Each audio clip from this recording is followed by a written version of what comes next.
Good morning. Thank you. Thank you so much. And Chris, thank you for that nice introduction. Monty, thanks for getting the crowd all riled up and fired to go. He does such a great job of that, and you're very lucky to have him and his leadership. You know, it's always great to be here to kick off the new year with the members of the Iowa Renewable Fuels Association. 2023 was a great year for ethanol and biodiesel, as all of you kind of defied drought, regulatory uncertainty, and high inflation to meet record demand for renewable fuels at home and abroad. Now, I think you know how proud I am to be the governor of America's #1 ethanol and bioproducing state. It's something I highlight, brag about, every chance I get, but I think actions speak louder than words. And it doesn't get much louder than the priorities that we've enacted to support our farm families, enhance market opportunities, and reinforce the diversity of our agricultural industry. And that starts, of course, with our landmark biofuels bill, which made Iowa the first state in the nation to enact an E15 standard, double the biodiesel production tax credit, and lead to the largest expansion of biofuels in our history, all while inspiring other states like Nebraska to follow our lead. And it absolutely never would have happened without our close partnership with the Iowa RFA. And I can tell you, I want to be sure and let you know how much and how grateful we are for that partnership and the continued partnership. You know, I'm also proud to be leading the fight for year-round ethanol sales. I was pleased to see that the EPA sent its proposed rule to OMB, but as you know, the job's not done. We won't let up until we make the right decision for producers and consumers alike. The progress that we've made on this issue shows how important it is to stand up to the Biden administration, which has so often failed to deliver for the biofuels industry. You know, while I was encouraged, again, to see the guidance from the Treasury Department that would allow ethanol and biodiesel to be part of aviation's sustainable fuel solution, as you know, and as I've indicated, we still must continue to hold the administration to its promises. Together with our congressional delegation, and I want to just commend them as well. They are fighting day in and day out, and let's give them a round of applause for all that they have done to hold accountable against some pretty tough challenges. And while we maintain and advance our competitive edge in the global marketplace, we must also secure our farmland here at home. As you know, China continues to grow more aggressive in buying American land. Fortunately, I'm proud to say that Iowa already has some of the strongest laws in the country on foreign ownership of land. In fact, we've seen other states look to us as a model for their own policies. But as China's threat adapts, our laws should too. We absolutely cannot let foreign governments undermine the agricultural dominance our farmers have worked so hard to build. To that end, we've been working with Secretary of Ag Nag and AG Byrd. Together, we've designed a bill to further protect our farmland from foreign interest. It will enhance reporting and enforcement, increase penalties, and provide transparency to Iowans on what land is currently under foreign ownership. With this bill, Iowa will continue to lead the nation and keep American soil in American hands. You know, it's equally important as we look beyond Iowa's border for increasing market access overseas for our homegrown commodities. It's vital to the future of agriculture, renewable fuels, and other industries our state depends on. And that's why I'm convening a diverse group of industry professionals to help inform me on matters that are related to trade, export promotion, and market access to increase our competitiveness in the global marketplace. I'm excited to continue using my position as governor to raise Iowa's profile around the world. While agriculture and renewable fuels remain the foundation of our state's prosperity, our economic diversity is also a key asset. To build on this strength, we've worked hard to make our tax code more competitive and let Iowans keep more of their hard-earned money. When I took office in 2018, Iowa's income tax rate was the 6th highest in the nation at 8.98%. It was clear that we needed to make a change, and that's exactly what we did. Our family's most recent our most recent tax reform package provided farm families new options for tax relief when they rent or sell their land upon retirement, while establishing a flat 3.9% income tax rate by 2026. But today it's clear, I think, that we can go further and we can go faster. So this week in the condition of the state, I proposed that that the legislature reduce the rate to 3.65% effective this year, retroactive back to January 1, and the following year in 2025, the rate would again fall to a flat 3.5%.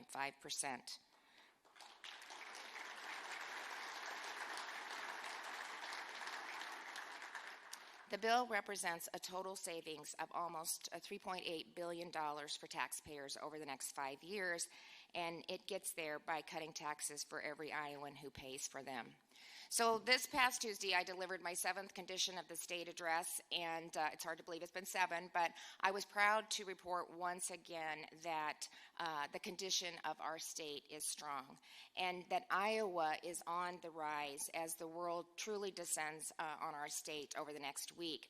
What they're going to see is one of the most livable, most affordable states in the country, a state that's #1 for retirement and #1 for young professional home ownership. They're going to see what it's like to live in a state that saves more than it spends, cuts taxes, and rewards economic growth and innovation, that orients its educational system to students, parents, and teachers, where life is protected, family comes first, and community runs deep. They're going to experience Iowa nice and remarkable people at every turn. And there's no greater confirmation of this than the incredible Iowans who make up our state's unmatched renewable fuels industry. Thank you again for all that you do for our state, for our communities, for our economy, and I can't wait to see how much further that we can go and grow together. So thank you very much. God bless you. Thanks for all you do.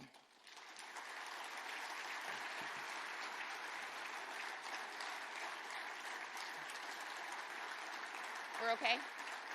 Thank you.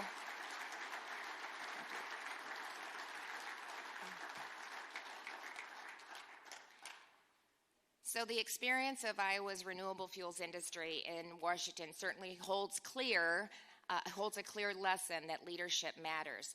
And that's why I'm so pleased to introduce one of the most effective leaders I've ever seen, a close friend, and he was the first candidate to check all boxes for the Biofuels Vision 2024. And that leader is Governor Ron DeSantis. We've had the opportunity to travel every corner of this state together, and I can tell you he's the real deal. And if you like what we're doing in Iowa, you're going to love what Ron will do for this country. Ron will fight for you, and he'll get things done in Washington, D.C. And all you have to do is look to his record in Florida. He has followed through on 100% of the promises he made to the people of Florida. And that's exactly what we need right now. Someone who's focused, disciplined, and principled. Someone who will, on day one, get things done. Please join me in welcoming to the stage Governor Ron DeSantis.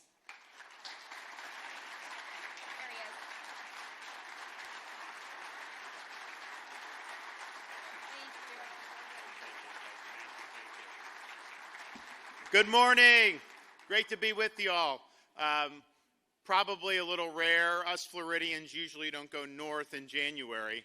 It's usually half the Midwest coming down to Florida, and I can tell you, I think it's about 75 degrees in Bonita Springs and Naples right now.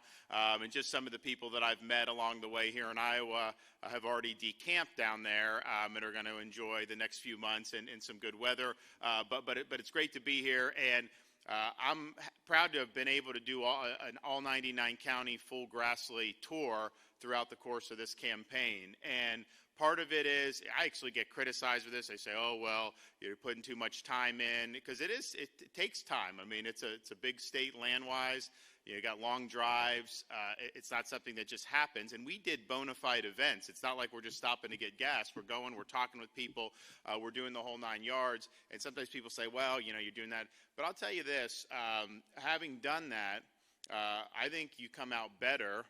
I think you come out better as a dad, as a husband, as a governor, as a presidential candidate, and you will be a better president having gone and actually spoken with people on the ground, learned about the issues in their communities, answered their questions, and then think about how you would be able to do things to make things better going forward as President of the United States. So it's been a great experience to be able to do that.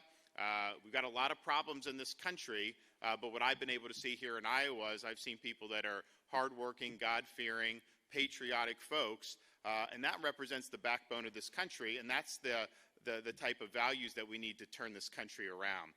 So as part of those travels, we've been able to go and meet with folks in all facets of the agriculture industry, including the biofuels industry, and I've been able to learn a lot about the critical role that plays in small communities, bigger communities, how it impacts the economy, jobs, and then, of course, overall thinking from the perspective of somebody nationally that believes that Americans should be producing its own energy. I want American jobs. I want American-produced energy. I don't want to go hat in hand to Saudi Arabia and beg for energy. I don't want to have to rely on Venezuela.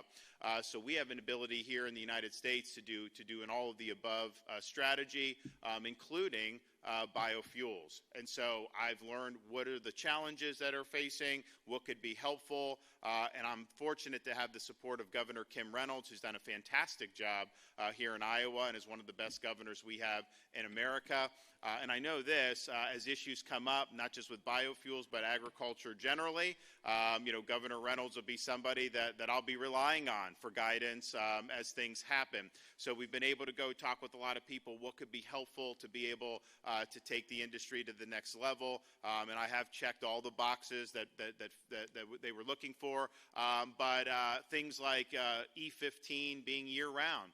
Why do you have to stop doing that, once you hit a perspective on the calendar? So that's something that I'm supportive of. I think it will be helpful for folks here in the Midwest. It also gives people more choices in terms of the fuel that they use. But then you also look, there's possibilities of doing much higher blends, and there should be a waiver. Let people do that. If they want to do that, I know they actually do it some places.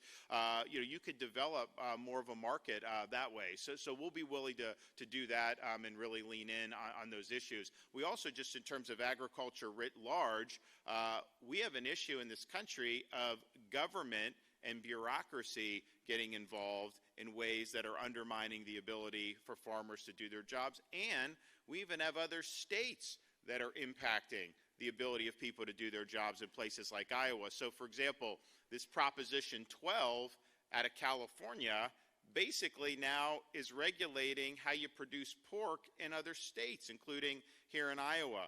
I don't think that that's healthy for this country to have our parts of our society's economy, national economy, governed by just one state's whims, but particularly California's whims. I mean, if you were going to do one state and it was like Iowa or Florida, maybe you could get away with that. But do we really want to live under people are fleeing California because of the bad policies. So we're going to address that, because I think the Prop 12, how it's impacted the pork producers, that's one issue that's important. But I think that model is something that they would likely use much longer, and I think it'd be a big problem. So you can count on me to do that. Also, you have these agencies like the EPA coming on people's farms, saying that there's a puddle and that's the waters of the U.S. And I know the Supreme Court curtailed that, but the Biden administration wants to go, and they're going to keep trying to do and just keep trying to exercise more jurisdiction. We're going to rein in the bureaucracy when I'm president, because I think it's out of control. It's not something that's responsive to the American people and even the results of elections. You have folks that are unelected, unaccountable, and they have an agenda, and they're pursuing that agenda. And that is not something that is good for our economy as a whole, and it's certainly not something that's good for the agriculture industry. The other thing that I think is a threat is this whole ESG movement, environment, social governance. And they basically say that it's about climate change, and they have different hobby horses that they want to organize the economy around. So Wall Street banks, asset managers, other major institutions kind of putting their thumb on the scale and using their economic power to be able to change behavior throughout society effectively. That ESG, yes, they target energy, they target other things, but one of the things that they really blame and target for things like global warming is agriculture. And they have their heart set on trying to really upend how farmers do their jobs. Taken to its conclusion, it will lead to a farm crisis in this country. They don't know how any of this stuff works. They have an ideological agenda that they're trying to impose. Now in Florida, we've seen this threat for what it is. We've kneecapped ESG in the state of Florida. So we do not allow ESG in our pension funds. We do not allow social credit scores. They're not allowed to do ESG criteria when they're determining your credit worthiness. They're not allowed to use ESG criteria when they're rating state and municipal bonds. And so that's been a big pushback against it. You now see it starting to wane. Even BlackRock had to lay off some of their ESG people there. But this is definitely something that the Biden administration's pursuing, and we need to come in and we need to just nix that once and for all. First of all, they're pursuing things that I think are not healthy for our society, for our country, and for jobs. But even more than that, it's not good for this country to have the economy be politicized to where companies are taking positions on this or that. They're pursuing different types of social agenda. That just doesn't work in terms of if you really want a strong economy where you're going to be able to grow and be strong and be vibrant. So you can count on me to nix this whole idea of ESG. We're not going down the road where all that stuff is going to factor in to your ability to get a loan or to just do business as we've always been able to do throughout the history of this country. We also need to go and look at just see where is our economy going, what's the fiscal posture of this country. In Florida, we've shown, people will show the national debt clock, I think it's in New York City, always going up. So we're now $34+ trillion in debt. And I've asked, can they do a debt clock for the state of Florida? Because if you did, it would be counting down, not up, because we're paying off debt at a record rate. Just since I've been governor, we've paid off 25% of our state's debt while cutting taxes in a big way and while making key investments in infrastructure, in some of our waterways because we have great fishing, our schools, school choice, teacher pay, all this stuff. So we've shown that you can do it and you can do it right. Washington has done it in the total opposite way, where this debt keeps mounting. The inflation that we've experienced is largely as a result of federal government borrowing, spending, and printing so much money, and so they don't necessarily face the repercussions in D.C. You're paying more for everything that's going on. So we need a change in direction in that, but you got to have a president that's going to be willing to lean in and push back against the amount of money that they're spending in Washington without any type of accountability. And that's why, I'm a big believer that you need structural reform in Washington because the incentives are what they are, and they're likely going to continue to produce the same thing. That's why I'm a supporter of term limits for members of Congress. That's why I'm a supporter of a balanced budget amendment to the Constitution. I've got to balance the budget in Florida. Iowa has to balance its budget. Why does Washington get a pass? I'm supportive of a line item veto for the president, so you can veto individual spending items and get the budget back in good shape. So these are all things that we're going to pursue working with the states when we get to Washington. So it's an honor to be here. I want to thank everybody I know many of you I've been able to meet along the way. I've taken a number of different tours of farms, of ethanol plants, of things that really are important to these communities. And I understand that in a firsthand way. And it'll be something that I'll be able to carry with me as we go forward into the next administration. I know it's going to be cold on Monday. I was here last week, and I was in different parts of Iowa. It was like 25, 28, 30 degrees. And I'm just like, look, I'm a Floridian. I usually don't handle. I can handle this. This is no problem. 28 degrees, especially with not being windy. Yeah, bring it on. No problem. As soon as I started saying that, they started producing the weather report for what it was going to look like this weekend and in the Iowa caucus night. And I haven't ever experienced negative 15 degrees in my life. So I actually had to go back to Florida at the beginning of the week to give the State of the State address, just like Governor Reynolds had to do here. And when I flew back, and I actually do have a winter coat, believe it or not, to go over the suit. It's pretty nice. And I left the winter coat in Tallahassee. So they're now doing an operation to be able to get that winter coat up. We've also I've got the scarves, I've got different things to be able to cover up, because they tell me it's like, you can go and if it's like 20 degrees, you may be able to just hack that being out there. But once it gets to be negative and with the wind chill, just your exposed skin, it really, really starts to do. So we're going to be loaded for that. I hope people turn out in big numbers. I know it's not easy. I'm asking for your support on caucus night. We have an opportunity to take this country in a very positive direction. I'm running on your issues and your family's issues and this country's issues. I'm not running for any other reason. I see we have a job to do. I have a record of delivering on 100% of my promises, in Florida producing big results. I have a history, of defeating a lot of the people that have caused a lot of these problems throughout our country on issue after issue and putting up big wins, and that'll be my sole focus as the next president of the United States. Ultimately, the future of the country is in our hands. We can complain about things that are happening, but decline is a choice, and we have an opportunity to choose a better path. When our founders created the Constitution in Philadelphia, Benjamin Franklin left that convention after they had created the Constitution. He was asked, "Did you give us a republic or a monarchy?" And his answer was, "A republic if you can keep it." You can have the best Declaration of Independence in the world. You can have the best Constitution in the world. These things don't run on autopilot. They require every generation of Americans to step up and defend freedom when it's at risk. Now is the time to step up. As the nominee, I'll get the job done across the board electorally. As a leader, I'll be someone that you can be proud of. And as the president, I will get the job done, and I will not let you down. Thank you all. God bless you. Appreciate you. Thanks so much. Thank you. Thank you very much. God bless y'all. God bless the state of Iowa.